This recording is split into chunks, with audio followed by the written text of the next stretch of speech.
The church was suffocating, a blistering summer heat pressing down through the stained glass windows. But it wasn't the heat that made my skin burn. It was her, Lena, standing there, radiant, the blushing bride, smiling, as if everything was perfect, as if she hadn't been in bed with him. My best man, the man who had been there for me since childhood, the one I trusted more than anyone in the world. And she, my fiancée, had betrayed me with him. The weight of the betrayal crushed me like an anvil, yet I stayed still, calm, silent. My mind raced, calculating, plotting. Not a single twitch of my jaw betrayed me. This moment, the one I'd been waiting for, had arrived. But not yet. Not yet. I remember the first time I saw them together. I was at the gym, trying to clear my head before the wedding. She had told me she was meeting her mom for lunch, and when I walked in, there they were. Lena, laughing. Michael, my best man, leaning in a little too close. Their hands were just a hair too friendly on each other. And then the kiss. A quick press of lips, hidden from the public but not from me. At first, I didn't know what to think.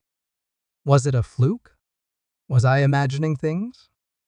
But no. No, it wasn't. I saw the way she looked at him when I wasn't around. I saw the way he looked at her, like they shared something I wasn't supposed to know about. And that's when I realized this wasn't just a mistake. This wasn't some fleeting moment of weakness. It was an affair. A planned, carefully executed betrayal. And now, they thought I didn't know. They thought I was a fool, standing at the altar, ready to say I do. But I wasn't a fool.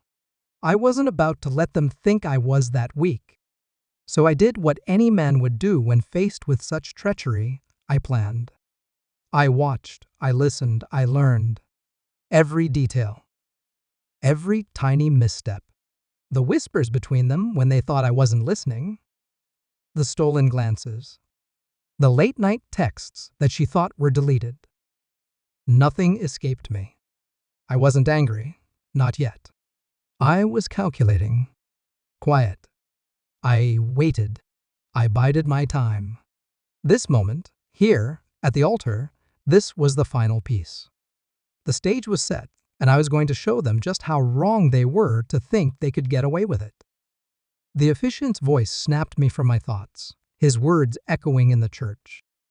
Do you, Ryan, take Lena to be your lawfully wedded wife?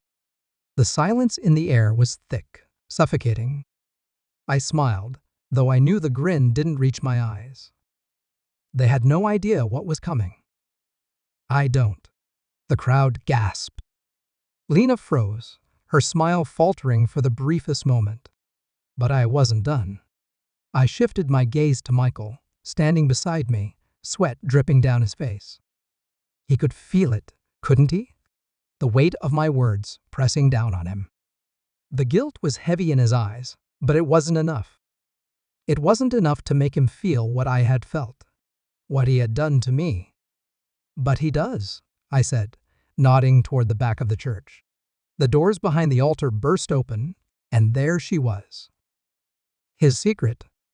His hidden lover. The one he thought no one knew about. The woman he'd been seeing while pretending to be my best friend. She walked down the aisle, holding a baby in her arms. A baby that looked just like him. The room went dead silent. Even Lena, her smile now gone, could barely comprehend what was happening. I could hear the whispers start to swirl around the room, but I stayed quiet. Still, controlled. Lena looked back at me, her face twisted in shock. Then her gaze flickered to Michael. His eyes widened as if the world had just shattered. His worst nightmare, right there in front of him.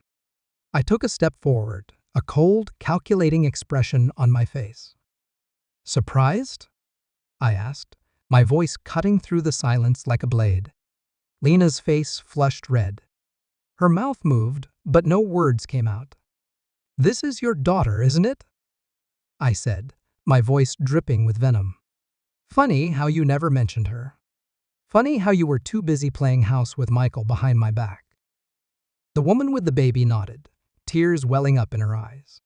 She looked just as betrayed as I felt, but she wasn't the enemy here. Michael was. Don't worry, Lena, I continued, savoring the moment, feeling the power surge through me. You can keep him. He's all yours now. But I think it's time the world knew exactly who he really is. I turned toward Michael, locking eyes with him, a smirk curling on my lips. You're no longer my best man, Michael. You're just a coward.